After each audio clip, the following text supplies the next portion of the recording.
Item ಯಾವುದೇ ಇರಲಿ try ಮಾಡಿ ಆಚಿ ಚಿಕನ್ ಮಸಾಲಾ. ಇನ್ನು ಸಿಲಿಂಡರ್ ಕೊರತೆಯಿಂದ ರಾಜಧಾನಿಯ ಕೆಲ ಹೋಟೆಲ್ಗಳೇ ಕ್ಲೋಸ್ ಆಗಿದೆ. ಆನಂದರಾವ್ ಸರ್ಕಲ್ನಲ್ಲಿರುವಂತಹ ಕೃಷ್ಣಸಾಗರ್ ಹೋಟೆಲ್ ಬಂದ್ ಮಾಡಿದ್ದಾರೆ.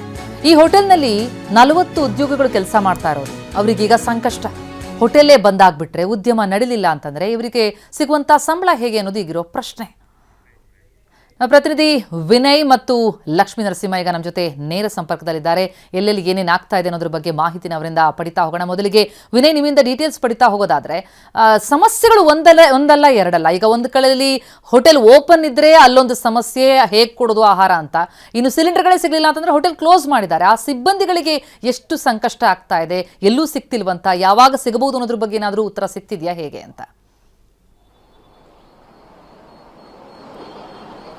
ಪ್ರತಿಮಾ, ಸದ್ಯಕ್ಕೆ ಯುದ್ಧದ ಎಫೆಕ್ಟ್ ರಾಜಧಾನಿಯ ಹೋಟ್ಲುಗಳಿಗೆ ಬರಸಿಡಲಂತ ಎದುರಾಗಿದೆ. ಯಾಕಂದ್ರೆ ಕೆಲವೊಂದು ಹೋಟ್ಲುಗಳು ಕಮರ್ಷಿಯಲ್ ಸಿಲಿಂಡರ್ಗಳ ಮೊರೆ ಹೋಗಿ 5-6 ಸಾವಿರ ಕೊಟ್ಟು ಕಾಳಸಂತೆಯಲ್ಲಿ ಖರೀದಿಯನ್ನ ಮಾಡಿ ಹೋಟ್ಲುಗಳಲ್ಲಿ 5ರಿಂದ 10 ರೂಪಾಯಿ ಬೆಲೆ ಏರಿಕೆ ಮಾಡಿ ಗ್ರಾಹಕರ ಮೇಲೆ ಹಾಕಿ ಹೋಟೆಲ್ ಉದ್ಯಮವನ್ನು ನಡೆಸ್ತಾ ಇದ್ದಾರೆ. ಯಾಕಂದ್ರೆ ಅವರಿಗೆ ಒಂದು ಬಾರಿ ಸಿಬ್ಬಂದಿಗಳು ಹೋದ್ರೆ ಮತ್ತೆ ಅವ್ರನ್ನ ಕರೆತರೋದೇ ದೊಡ್ಡ ಸಂಕಷ್ಟ. ಹೀಗಾಗಿ ಹೋಟ್ಲು ಉದ್ಯಮವನ್ನ ಹೇಗಾದ್ರೂ ಮಾಡಿ ತಳ್ಕೊಂಡು ಹೋಗೋಣ ಅನ್ನೋದು ಒಂದು ಕಡೆ ಆದ್ರೆ, ಮತ್ತೊಂದು ಹೋಟ್ಲುಗಳ ದೃಶ್ಯವನ್ನ ತೋರಿಸ್ತಾ ಹೋಗ್ತೀನಿ.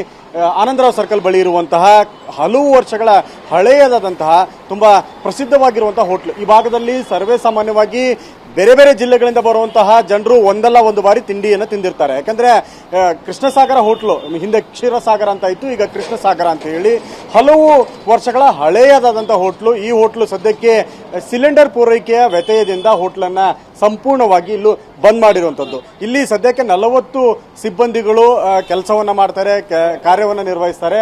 ಆದರೆ ಸದ್ಯಕ್ಕೆ ನಿನ್ನೆ ಸಂಜೆಯಿಂದ ಕೂಡ ಈ ಹೋಟ್ಲು ಬಂದ್ ಆಗಿರುವಂಥದ್ದು. ಇಲ್ಲಿರುವಂತಹ ಸಿಬ್ಬಂದಿಗಳ ಕಥೆ ಏನು, 40 ಸಿಬ್ಬಂದಿಗಳು ತಮ್ಮ ಹೊಟ್ಟೆಯನ್ನು ತುಂಬಿಸಿಕೊಳ್ಳೋದಕ್ಕೆ ಹೇಗೆ ಚಾಲೆಂಜಿಂಗ್ ಆಗಿರುವಂಥದ್ದು. ಯಾಕಂದ್ರೆ ನೀವು ನೋಡ್ಬೋದು, ಸಿಬ್ಬಂದಿಗಳು ಇದ್ದಾರೆ, ಕೆಲಸಗಾರರು ಹೋಟ್ಲಲ್ಲಿ ಇದ್ದಾರೆ, ಆದರೆ ಅವ್ರಿಗೆ ಕೆಲಸ ಮಾಡೋದಕ್ಕೆ, ಆಹಾರವನ್ನು ಸಿದ್ಧಪಡಿಸೋದಕ್ಕೆ ಸಿಲಿಂಡರ್ಗಳಿಲ್ಲ.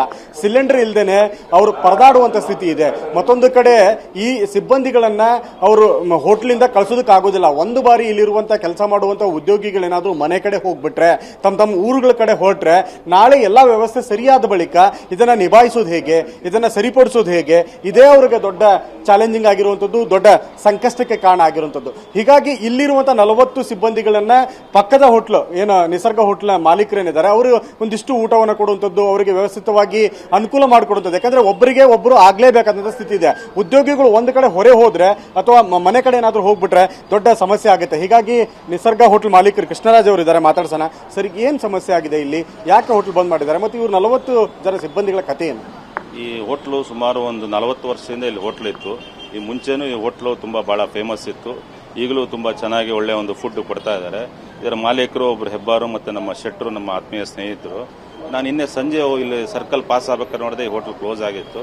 ಯಾಕಪ್ಪ ಇಷ್ಟೊಂದು ಸಮಸ್ಯೆ ನಮ್ಮ ಉದ್ಯಮದಾರರಿಗೆ ಬರ್ತಾ ಇದೆ ಅಂತೇಳಿ ಈ ಒಂದು ಯುದ್ಧದ ಸಮಯದ ಒಂದು ಪರಿಸ್ಥಿತಿ ನಮಗೆ ಅನಿಸ್ತಾ ಇದೆ. ಯಾಕಂದರೆ ಗ್ಯಾಸ್ ಇಲ್ಲ ಅಂದರೆ ಹೋಟ್ಲಲ್ಲಿ ನಾವು ಏನೂ ಮಾಡೋಕ್ಕಾಗಲ್ಲ.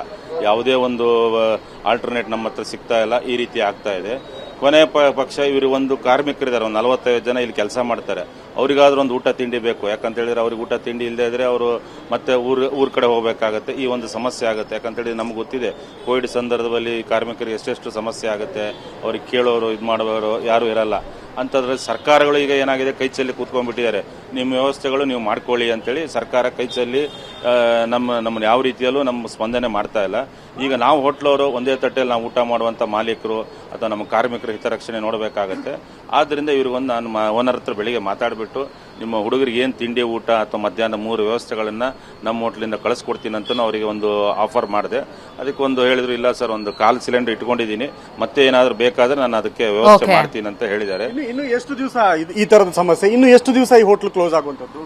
ಈಗ ನೋಡಿ, ಅವ್ರಿಗೂ ಒಂದು ಗ್ಯಾಸ್ ಕೊಡಿಸುವಂತ ಒಂದು ವ್ಯವಸ್ಥೆಗಳನ್ನ ನಾವು ಪ್ರಯತ್ನ ಮಾಡ್ತಾ ಇದೀವಿ. ಬೇರೆ ಎಲ್ಲಿಂದಾದ್ರೂ ಪ್ರೈವೇಟ್ ಡೀಲರ್ ಹತ್ರ ಮಾತಾಡ್ಬಿಟ್ಟು ಏನಾದ್ರು ಕೊಟ್ಟು, ಕಾಳಸಂತೆಯಲ್ಲಿ 5-6 ಸಾವಿರ ಅಂತಾರೆ. ನಿಜ, 4,000-5,000 ಹೇಳ್ತಾ ಇದ್ದಾರೆ. ಈ ರೀತಿಯಾಗಿ ಮಾರಾಟ ಮಾಡ್ತಾ ಇದ್ದಾರೆ. ಜೊತೆ ಏನಾಗುತ್ತೆ, ಈಗ ಹೋಟ್ಲ್ ಕ್ಲೋಸ್ ಆದರೆ ಆಮೇಲೆ ಮತ್ತೆ ಕಾರ್ಮಿಕರನ್ನ ಕರ್ಕೊಂಡ್ಬಂದು ಮತ್ತೆ ಹೋಟ್ಲ್ ರನ್ ಮಾಡೋದು ಬಹಳ ಒಂದು ದೊಡ್ಡ ಚಾಲೆಂಜ್ ಇದೆ. ನಾಳೆ ಗ್ಯಾಸ್ ಬಂದರೂ ಕಾರ್ಮಿಕರು ಸಿಗಲ್ಲ. ಅವ್ರ ಊರಿಗೆ ಹೋದರೆ ಮತ್ತೆ ವಾಪಸ್ ಬರೋದು ಬಹಳ ಸಮಸ್ಯೆ ಆಗುತ್ತೆ. ಈ ನಿಟ್ಟಿನಲ್ಲಿ ನಾವು ಕೆಲಸ ಮಾಡಬೇಕಾಗುತ್ತೆ. ಈ ನಿಟ್ಟಿನಲ್ಲಿ ಹೋಟ್ಲವರು ಒಂದೊಂದು ಹೋಟ್ಲವರು ಒಬ್ಬೊಬ್ಬರಿಗೆ ನಾವು ಸಾಥ್ ಕೊಡಬೇಕಾಗತ್ತೆ.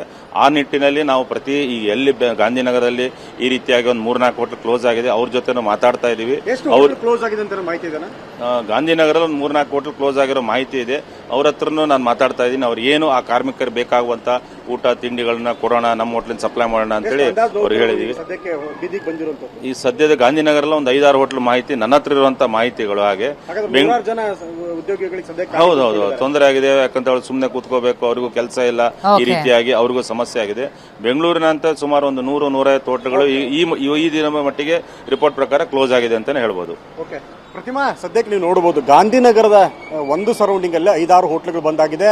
100 ಉದ್ಯೋಗಿಗಳು ಖಾಲಿ ಕುತ್ಕೊಂಡಿದ್ದಾರೆ, ಕೆಲಸ ಇಲ್ಲದೆ. ಇದು ಸಿಲಿಂಡರ್ ಸಮಸ್ಯೆ, ಯುದ್ಧದ ಎಫೆಕ್ಟ್ ರಾಜಧಾನಿಯ ಹೋಟೆಲ್ಗಳಿಗೆ, ಉದ್ಯೋಗಿಗಳಿಗೆ, ನೇರವಾಗಿ ಗ್ರಾಹಕರಿಗೂ ಕೂಡ ತಗ್ತಾ ಇರುವಂಥದ್ದು. ರೈಟ್ ವಿನಯ್, ಹಾಗೆ ಸಂಪರ್ಕದಲ್ಲಿರಿ. ಇನ್ನು ಬೆಂಗಳೂರಿನ ಉಳಿದ ಹೋಟೆಲ್ಗಳ ಕಥೆ ಏನು ಅಂತ ನೋಡ್ತಾ ಹೋದ್ರೆ, ಗ್ರಾಹಕರಿಗೆ ಹಲವು ಕಡೆಗಳಲ್ಲಿ ಬೆಲೆ ಏರಿಕೆ ಬಿಸಿ ತಟ್ತಾ ಇದೆ. ಸತ್ಕಾರ್ ಉಪಹಾರ್ ಹೋಟೆಲ್ ಅಲ್ಲಿ ಬೆಲೆ ಏರಿಕೆ ಬೋರ್ಡ್ ಕೂಡ ಹಾಕಿದ್ದಾರೆ. ಲಾಲ್ಬಾಗ್ ರೋಡ್ ನಲ್ಲಿರುವಂತಹ ಹೋಟೆಲ್ ಅದು ಸತ್ಕಾರ್ ಉಪಹಾರ್ ಹೋಟೆಲ್. ಸಿಲಿಂಡರ್ ಅಭಾವ, ಸೌದೆ ಒಲೆಯಲ್ಲಿ ಅಡುಗೆ ತಯಾರಿ ಮಾಡ್ತಾ ಇದ್ದಾರೆ, ಆಗ್ತಿಲ್ಲ ಪ್ರೊವೈಡ್ ಮಾಡೋದಕ್ಕೆ. ಎಷ್ಟು ಡಿಮಾಂಡ್ ಇದೆಯೋ ಅಷ್ಟು ಕೊಡೋದಕ್ಕೆ ಸಾಧ್ಯ ಆಗ್ತಿಲ್ಲ. ಗ್ರಾಹಕರಿಗೆ ಹೀಗಾಗಿ ಬೆಲೆ ಏರಿಕೆಯ ಬಿಸಿ ತಟ್ಟಿರುವಂಥದ್ದು. ನಮ್ಮ ಪ್ರತಿನಿಧಿ ಲಕ್ಷ್ಮೀ ನರಸಿಂಹ ಈ ಬಗ್ಗೆ ಇನ್ನಷ್ಟು ಡೀಟೇಲ್ಸ್ ಕೊಡ್ತಾ ಹೋಗ್ತಾರೆ. ಲಕ್ಷ್ಮೀ ನರಸಿಂಹ, ನಾವು ನೋಡ್ತಾ ಇದೀವಿ ಒಂದೊಂದು ಹೋಟೆಲ್ನದ್ದು ಒಂದೊಂದು ಕತೆ. ಕೆಲವು ಕಡೆಗಳಲ್ಲಿ ನಡೆಸೋಕೆ ಸಾಧ್ಯ ಅಲ್ಲದೆ ಅಲ್ಲಿ ಕ್ಲೋಸೇ ಮಾಡ್ಬಿಟ್ಟಿದ್ದಾರೆ. ಇನ್ನು ಕೆಲವು ಕಡೆ ಈ ರೀತಿ ಬೆಲೆ ಏರಿಕೆ ಬಿಸಿ. ಈ ಸೌದೆ ಒಲೆಯಲ್ಲಿ ಏನು ಅಡುಗೆ ಮಾಡ್ತಿದ್ದಾರೆ, ಆ ಸೌದೆ ಒಲೆ ಆದರೂ ಪೂರೈಕೆ ಆಗ್ತಾ ಇದೆಯಾ? ಎಷ್ಟು ಬೆಲೆ ಏರಿಕೆ ಮಾಡಿದ್ದಾರೆ? ಗ್ರಾಹಕರಿಗೆ ಏನಂತಾರೆ? ಪ್ರತಿಮಾ, ಕಮರ್ಷಿಯಲ್ ಸಿಲಿಂಡರ್ಗಳು ಇನ್ನು ಯಾವುದೇ ಕಾರಣಕ್ಕೂ ಬರಲ್ಲ. ಆಶಾಭವನನ್ನು ಕೂಡ ಹೋಟೆಲ್ ಮತ್ತು ರೆಸ್ಟೋರೆಂಟ್ ಮಾಲೀಕರು ಬಿಟ್ಬಿಟ್ಟಿದ್ದಾರೆ. ಹೀಗಾಗಿ ಅದಕ್ಕೆ ಪರ್ಯಾಯ ವ್ಯವಸ್ಥೆ ಏನು ಅನ್ನೋದನ್ನ ಹುಡುಕ್ತಾ ಇದ್ದಾರೆ, ಅದನ್ನ ಮಾಡ್ತಾ ಇದ್ದಾರೆ. ಬೆಂಗಳೂರಿನ ಲಾಲ್ಬಾಗ್ ರಸ್ತೆ ಇರತಕ್ಕಂಥ ಸತ್ಕಾರ್ ಉಪಹಾರ್ ಹೋಟೆಲ್ ಕೂಡ ಇದೇ ಒಂದು ಮಾರ್ಗವನ್ನು ಹಿಡಿದಿದೆ. ಏನಂತಂದ್ರೆ, ಕಳೆದ 3-4 ದಿನಗಳಿಂದಲೂ ಕೂಡ ಅವರು ಸಿಲಿಂಡರ್ನ ಒಂದು ಡಿಪೆಂಡ್ ಆಗೋದನ್ನ ಬಿಟ್ಟು ಈ ರೀತಿಯಾಗಿ ಸೌದೆ ಒಲೆಯಲ್ಲಿ ಅಡುಗೆಯನ್ನ ತಯಾರಿಸಿ ಗ್ರಾಹಕರಿಗೆ ಕೊಡ್ತಕ್ಕಂಥ ವ್ಯವಸ್ಥೆಯನ್ನ ಮಾಡ್ತಾ ಇದ್ದಾರೆ. ಎಂದು ಕನಿಷ್ಠ ಏನೇನೆಲ್ಲ ಐಟಮ್ಸ್ ಎಲ್ಲ ಮಾಡ್ಬೋದು, ಆಹಾರವನ್ನ ಮಾಡ್ಬೋದು, ಅದನ್ನ ಮಾಡ್ತಾ ಅದನ್ನ ಗ್ರಾಹಕರಿಗೆ ಏನು ಕೊಡ್ಬೋದು ಅದನ್ನ ವ್ಯವಸ್ಥೆ ಮಾಡ್ಕೊಂಡಿದ್ದಾರೆ. ಮೊದಲನೇದಾಗಿ ಅನ್ನ, ಸಾಂಬಾರು, ರಸಮ್ಮು, ಮತ್ತೆ ರೈಸ್ ಬಾತು, ಪಲಾವು, ಈ ರೀತಿಯಾದ ಒಂದು ಏನು ತುಂಬಾ ಅವಶ್ಯಕತೆ ಇದೆ ಅದನ್ನ ಮಾಡಿ ಗ್ರಾಹಕರಿಗೆ ಕೊಡ್ತಕ್ಕಂಥ ಕೆಲಸವನ್ನ ಮಾಡ್ತಾರೆ. ಬೇಕಂದ್ರೆ ಬೇರೆ ದಾರಿ ಇಲ್ಲ, ಈ ರೀತಿ ಒಂದು ವ್ಯವಸ್ಥೆ ಮಾಡ್ಕೊಂಡಿದ್ದಾರೆ. ಹೋಟೆಲ್ನ ಮೇಲ್ಭಾಗ ಇದು ತುಂಬಾನೇ ಕಿರಿದಾಗಿದೆ, ಇಲ್ಲಿ ಅಡುಗೆ ಮಾಡೋದಕ್ಕೆ ವ್ಯವಸ್ಥೆ ಇಲ್ಲ. ಆದ್ರೂ ಕೂಡ ಇದು ಅನಿವಾರ್ಯ ಆಗಿರೋದ್ರಿಂದ ಇಲ್ಲೇ ಒಂದು ವ್ಯವಸ್ಥೆಯನ್ನ ಮಾಡ್ಕೊಂಡಿದ್ದಾರೆ. ತುಂಬಾನೇ ಕಷ್ಟ ಆಗ್ತದೆ, ಇನ್ನು ಎಷ್ಟು ದಿನ ಮಾಡ್ಬೇಕನ್ನೋದು ಗೊತ್ತಾಗ್ತಾ ಇಲ್ಲ. ಯಾಕಂದ್ರೆ ಇದು ಒಂದು ರೀತಿ ಹೊಸ್ತು. ಯಾಕಂದ್ರೆ ಎಂಪ್ಲಾಯೀಸ್ಗಾಗಿರ್ಬೋದು, ಸಿಬ್ಬಂದಿಗಾಗಿರ್ಬೋದು, ಅಡುಗೆ ಮಾಡೋರಿಗೆ ಈ ರೀತಿಯಾಗಿ ಒಂದು ಸೌದೆ ಒಲೆಯಲ್ಲಿ ಅಡುಗೆ ಮಾಡೋದು ಈಗೀಗ ತುಂಬಾ ಕಷ್ಟ ಆಗ್ತದೆ. ಯಾಕಂದ್ರೆ ಇದಕ್ಕೆ ಅವರು ಹೊಂದಾಣಿಕೆ ಆಗಿರಲಿಲ್ಲ, ಬಟ್ ಈಗ ಅದು ಅನಿವಾರ್ಯ ಆಗಿದೆ. ಹೀಗಾಗಿ ತೀವ್ರ ತರದಲ್ಲಿ ಸಮಸ್ಯೆಯನ್ನು ಅನುಭವಿಸ್ತಿದ್ದಾರೆ. ಮತ್ತೆ ಎರಡನೇದಾಗಿ ಈ ಒಂದು ಹೋಟೆಲ್ ಏನಿದೆ 5ರಿಂದ 20 ರೂಪಾಯಿವಾಗಿ ಬೆಲೆಯನ್ನ ಏರಿಕೆ ಮಾಡಿದ್ದಾರೆ. ಯಾಕಂದ್ರೆ ಇದು ಅನಿವಾರ್ಯ. ಯಾಕಂದ್ರೆ ಅವರಿಗೆ ಊಟವನ್ನ ಕೊಡ್ಲೇಬೇಕು. ಸಿಲಿಂಡರ್ ಇಲ್ಲ, ಸಿಲಿಂಡರ್ ಇಲ್ಲದೆ ಇದ್ರೆ ನಾವೇನೆಲ್ಲ ಆಪ್ಷನ್ ಇಟ್ಕೊಬೇಕು, ಅದಕ್ಕೇನೋ ವ್ಯವಸ್ಥೆ ಮಾಡ್ಕೊಬೇಕು, ಅದಕ್ಕೇನೆಲ್ಲ ಖರ್ಚು ಮಾಡಬೇಕು, ಅದನ್ನೆಲ್ಲ ಇಟ್ಕೊಂಡು ಅದ್ರ ಮೇಲೆ ಏನು ಗ್ರಾಹಕರಿಗೆ ಅದನ್ನ ವಿಧಿಸಬಹುದು, ಕನಿಷ್ಠ ಮಟ್ಟದಲ್ಲಿ ಅದನ್ನ ವಿಧಿಸಿ ಅವರಿಂದ ವಸೂಲಿ ಮಾಡ್ತಕ್ಕಂಥ ಕೆಲಸವನ್ನು ಮಾಡ್ತಾ ಇದ್ದಾರೆ. ಯಾಕಂದ್ರೆ ಹೋಟೆಲ್ ಮಾಲೀಕರಿಗೆ ಇದು ಕೂಡ ಅನಿವಾರ್ಯ ಆಗಿದೆ. ಸಾಕಷ್ಟು ಹೊರೆಯನ್ನ ಹೊತ್ಕೊಂಡಿದ್ದಾರೆ. ಇನ್ನು ಬ್ಲಾಕ್ ಮಾರ್ಕೆಟ್ ಅಲ್ಲಿ ಸಿಲಿಂಡರ್ ಗಳನ್ನ ತಂದು ಮಾರೋದಕ್ಕಾಗಲ್ಲ. ಸೊ ಹೀಗಾಗಿ ಈ ಒಂದು ಪರಿಸ್ಥಿತಿಯನ್ನ, ಸಂಕಷ್ಟದ ಪರಿಸ್ಥಿತಿಯನ್ನ, ಎಮರ್ಜೆನ್ಸಿ ಸಿಚುವೇಶನ್ ಅನ್ನ ಯಾವ ರೀತಿ ಹ್ಯಾಂಡಲ್ ಮಾಡೋದು ಅನ್ನೋದು ತಿಳಿದೇ ಕಂಗಾಲಾಗ್ತಾ ಇದ್ದಾರೆ. ಬೇರೆ ಪರ್ಯಾಯ ವ್ಯವಸ್ಥೆ ಏನಿದೆ ಕನಿಷ್ಠವಾಗಿ ಅದನ್ನೆಲ್ಲ ಬಳಕೆ ಮಾಡ್ತಾ ಇದ್ದಾರೆ. ಇನ್ನು ಹೋಟೆಲ್ ನ ಮಾಲೀಕರು ಸದಾಶಿವರು ಜೊತೆ ಇದ್ದಾರೆ, ಅವ್ರನ್ನು ಕೂಡ ಮಾತಾಡ್ತಾ ಹೋಗ್ತೀನಿ. ಸರ್, ಈಗಾಗಲೇ ತುಂಬಾ ಅನಿವಾರ್ಯ ಆಗುತ್ತೆ. ಸೊ ಏನ್ ಯಾವ ರೀತಿ ಮ್ಯಾನೇಜ್ ಮಾಡ್ತಾ ಇದ್ದೀರಾ ಅಂತ? ಈಗ ಸದ್ಯಕ್ಕೆ ಏನ್ ಪರಿಸ್ಥಿತಿ ಬೇರೆ ಏನಿಲ್ಲ, ಇಷ್ಟನ್ನೇ ಮಾಡ್ಕೋಬಹುದು. ಇದಕ್ಕಿಂತ ಜಾಸ್ತಿ ಐಟಮ್ಗಳು ಮಾಡೋಕಲ್ಲ. ದಿನಕ್ಕೆ ಒಂದು 4 ರೈಸ್ ಬಾತ್ ಐಟಮ್ ಮಾಡ್ತೇವೆ, ಕರ್ಡ್ ರೈಸ್ ಮಾಡ್ತೇವೆ, ಮತ್ತೆ ದೋಸೆ ಸ್ವಲ್ಪ ಇಟ್ಟಿದ್ವಿ. ದೋಸೆ ಕಮರ್ಷಿಯಲ್ ಗ್ಯಾಸ್ ಇಟ್ಕೊಂಡು ಮಾಡ್ತಾ ಇದ್ದೀವಿ. ಅದು ಬಿಟ್ರೆ ಇಡ್ಲಿ ಎಲ್ಲ ಕರೆಂಟ್ ಸ್ಟವ್ ನಲ್ಲಿ ಅದರಲ್ಲಿ ಮಾಡ್ತಾ ಇದ್ದೀವಿ. ಕಾಫಿ ಟೀ ಎಲ್ಲ ಇದೆ ಕರೆಂಟ್ ಸ್ಟವ್. ಹೆಚ್ಚಿನ ಇದು ಕೆಳಗಡೆ ಐಟಮ್ ಎಲ್ಲ ನಾವು ಲೈವ್ ಐಟಮ್ ಎಲ್ಲ ಕರೆಂಟ್ ಸ್ಟವ್ ನಲ್ಲೇ ಮಾಡ್ತಾ ಇದ್ದೀವಿ. ಮತ್ತೆ ಇದು ನಮ್ಮ ಕೆಲಸಗಾರರು ಇದಕ್ಕೆ ಸೆಟ್ ಆಗಬೇಕು. ಏನು ನಮ್ದು ಹಳೆ ಸ್ಟಾಫ್ ಇದ್ದಾರೆ, ಏನು ತೊಂದರೆ ಇದು ಅಷ್ಟೊಂದು ಮಾಡ್ತಾ ಇದ್ದಾರೆ, ಏನು ನಮಗೆ ಬೇಜಾರು ಮಾಡಿಲ್ಲ. ಬಟ್ ಬೆಳಿಗ್ಗೆ ಬೇಗ ಹೇಳ್ಬೇಕು. ಲೇಟ್ ಆದ್ರೆ ಸೌದೆ ಉರಿಯೋದು ಇರೋದು ಲೇಟ್ ಆಗ್ತದೆ. ಬೇಗ ಎದ್ದು ಬಿಟ್ಟು ನಮಗೆ ಬೆಳಿಗ್ಗೆ ಏನು ಐಟಮ್ ಮಾಡಿ ಕೊಡ್ತಾ ಇದ್ದಾರೆ. ಸೊ ಇದಿಷ್ಟು ಹೋಟೆಲ್ ಮಾಲೀಕರು ಹೇಳ್ತಾ ಇರ್ತಕ್ಕಂಥ. ಸದ್ಯಕ್ಕೆ ಒಂದು ವ್ಯವಸ್ಥೆ ಮಾಡ್ಕೊಂಡಿದ್ರೆ ಮುಂದಕ್ಕಿದೆ, ಆದರೆ ಪರಿಸ್ಥಿತಿ ತುಂಬಾ ಹೀನಾಯ ಪರಿಸ್ಥಿತಿಗೆ ಹೋಗುತ್ತೆ. ಆದಷ್ಟು ಬೇಗ ಸರಿ ಮಾಡಬೇಕು ಅಂತೇಳಿ ಆಗ್ರಹವನ್ನ ಮಾಡ್ತಾ ಇರೋದು. ಪ್ರತಿಮಾ, ಥ್ಯಾಂಕ್ ಯು ತಮ್ಮೆಲ್ಲ ಮಾಹಿತಿಗೆ.